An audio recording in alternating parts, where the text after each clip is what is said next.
Сәлем барлығына, қалдарыңыз қалай? Өткен жолы мен осы қызыл май жайлы айтқан болатынмын. Яғни көптеген ауруларға ем, бағасы өте қолжетімді, сондай бір керемет майлардың қатарында. Бұны көбісі білсе, жаңағы кейбір адамдар білмейді екен, әлі қандай мақсатта қолданылатын.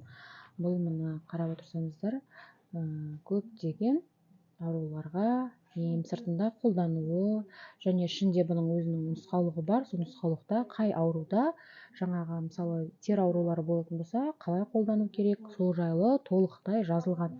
Және енді қараңыздар, осы қызыл майдың осындай суппозиторий, яғни свеча түрлері бар. Мынау жаңағы облепиховый дейді қызыл май. Қабынуға қарсы өте жақсы әсер ететін свечалардың бірі.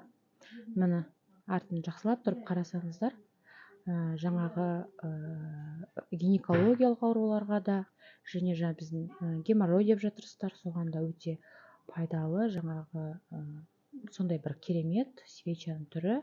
Міне сыртында қолдануы барлығы жазылып тұр. Және осы облепиховыйдан кейін мынау кәдімгі обычный қызыл май.